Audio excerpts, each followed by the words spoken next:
Hello दोस्तों। Story unboxing पर आपका तहे दिल से स्वागत है। आज मैं आपके लिए लाई हूँ एक और मजेदार कहानी। तो इंतजार कैसा? चलिए कहानी को अनबॉक्स करते हैं।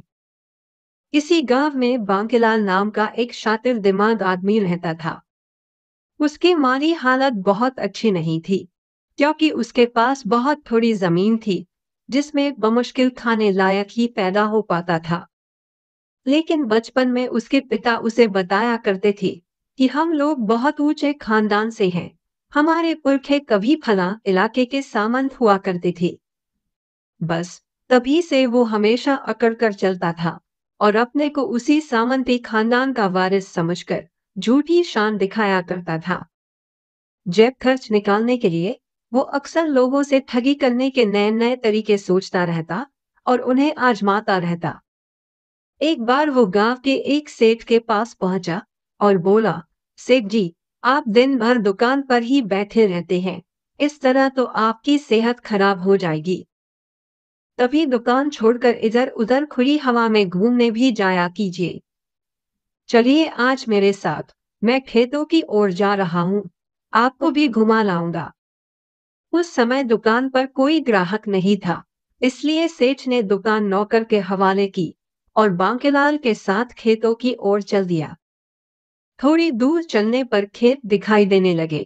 एक खेत में बाजरे की फसल लगी हुई थी। उसे देखकर बांकेलाल सेठ से बोला, देखिए सेठ जी, इस खेत में इस साल कितना अच्छा गन्ना उगा है। सेठ बोला, ये गन्ना नहीं, बाजरे की फसल है। बांकेलाल सेठ जी की ओर मजाकिया नजर डालते हुए बोला, सेठ जी, किसान मैं हूं कि आप, क्या आप फसलों के बारे में मुझसे ज्यादा जानते हैं? ये गन्ने की ही फसल है।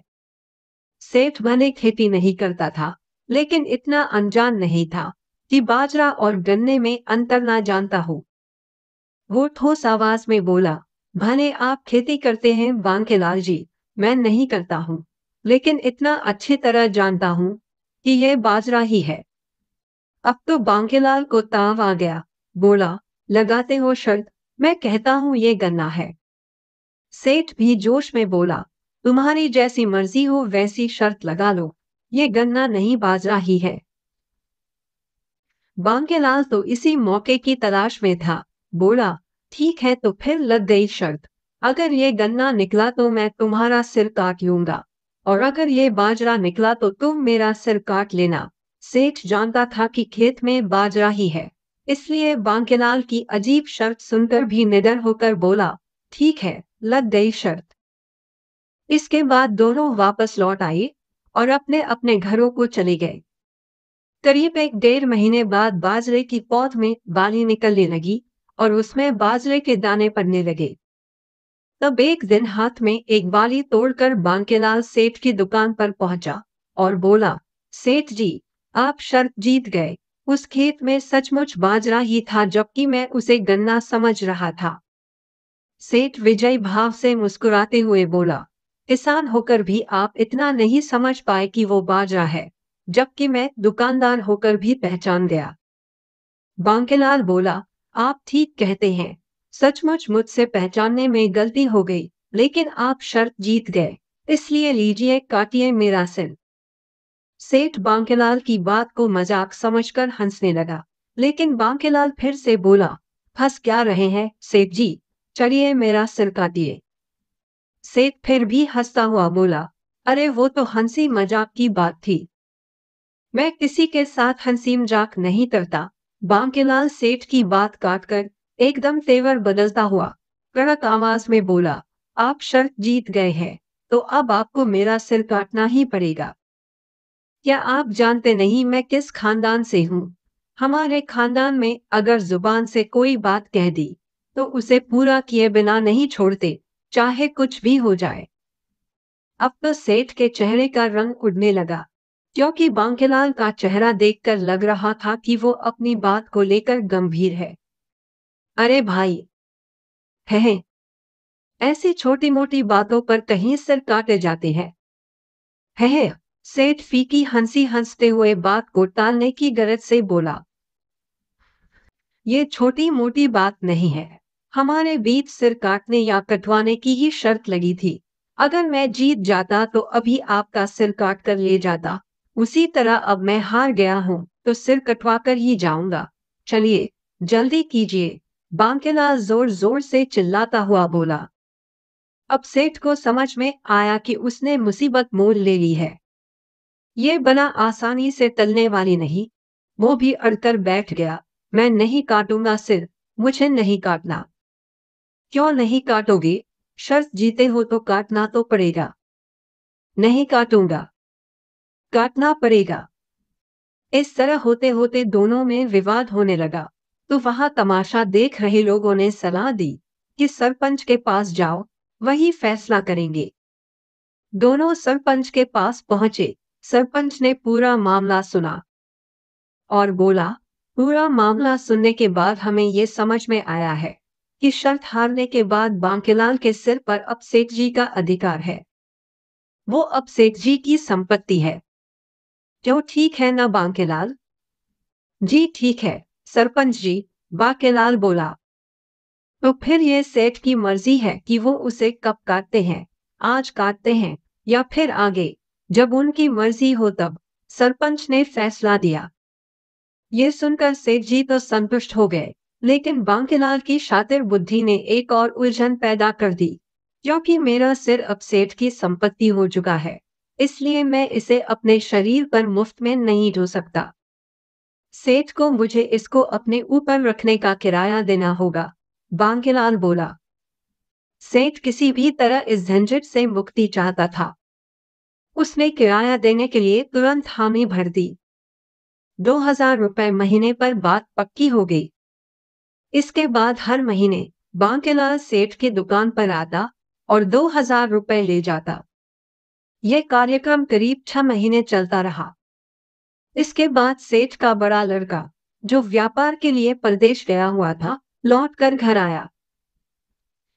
एक बार सेठ का लड़का भी दुकान पर बैठा हुआ था। तभी बांकेलाल अपना किराया यानी 2,000 रुपए लेने आया। सेठ ने चुपचाप उसे रुपए दिए और वो लेकर चला गया। उसके जाने के बाद लड़के ने पूछा, पिताजी, इन्हें आपने 2,000 रुपए किस बात के दिए? क्या आपने इन्हें अपने यहाँ कोई नौकरी दे दी है? सेठ जी ने शर्त में सिर काटने वाली पूरी कहानी लड़के को कह सुनाई। लड़का समझ गया कि बांकेलाल ने उसके पिता को जाल में फांस कर रुपए ऐंठने की तरकीब लगाई है, जिसमें वो कामयाब हो गया। लड़के ने सेठ जी से कहा, पिताजी, आप कल सुबह बांकेलाल को यहाँ बुलाइए। सेठ जी ने अगले दिन सुबह सुबह बुलावा भेजकर बांकेलाल को दुकान पर बुलवा लिया। लड़का भी वही मौजूद था और साथ ही मौजूद था एक नाई, जिसे लड़के ने बुलाया था। वो एक और बैठा अपना उस्तरा तेज कर रहा था। बांकेलाल के आते ही लड़का बोला, बांकेलाल जी, क्या ये सच है कि आपका सिर हमारी संपत्ति है? बांकेलाल के हाँ कहते ही लड़का बोला, तो फिर जरा इधर नाई के सामने जाकर बैठिए। क्यों? बांकेलाल ने पूछा। आपकी आधी मूंछ काटनी है, उसे नमूने के तौर पर साउथ कोरिया भेजना है। आजकल वहां मूंछों के बालों की बड़ी मांग है। अगर उन्हें पसंद आई तो बाद में बाकी की आधी भी भिजवा देंगे। लड़के ने कहा। तेरा दिमाग खराब हो गया है क्या? बांकेलाल गुस्से में बोला, मेरी आधी मूंछ काटने की बात सोचने की तेरी हिम्मत कैसे हुई? जानता भी है, ये मूंछ हमारी खानदानी शान है। लड़का शांत लहजे में बोला, ऊंची आवाज में मत बोलिए बांकेलाल जी, अब आपका सिर आपका नहीं है, वो हमारी संपत्ति है। उस पर उगे बाल और मूंछें, आंखें, नाक, कान सब हमारा है। फिलहाल मूंछों की ही जरूरत है, इसलिए मूंछें ही काट रहे हैं। चुपचाप कटवा लीजिए। आसपास खड़े बाकी लोगों ने भी लड़के की बात का समर्थन किया। ये देखते ही बांकेलाल के चेहरे पर हवाइयां उड़ने लगी। वो सोचने लगा, आधी मूंछ कटवाने से फिलहाल तो वो गांव भर में हंसी का पात्र ही बनेगा, लेकिन भविष्य में ये लड़का नाक, कान कटवा कर, आंखें निकलवा कर मेरी दुर्गति भी कर सकता है। बस ये ख्याल दिमाग में आते ही वो हिरन की तरह वहां से सरपट भागा। ऐसा भागा, ऐसा भागा कि फिर अगले 3-4 महीनों तक गांव में नजर नहीं आया। बाद में सरपंच ने किसी तरह उसे खोज खाज कर उसकी सेठ से सुलह करा दी और जो पैसे उसने ऐंठे थे वे सेठ को वापस करा दिए। तब कहीं जाकर वो गांव में रहने आ पाया। अगर आपको ये कहानी पसंद आई हो तो इसे लाइक और शेयर जरूर करें। और यदि आपको हमारे चैनल की और बहुत सारी ऐसी ही रोचक कहानियां सुननी है तो इसे सब्सक्राइब कर लें। अगली कहानी में मिलेंगे, तब तक के लिए हंसते रहिए, मुस्कुराते रहिए।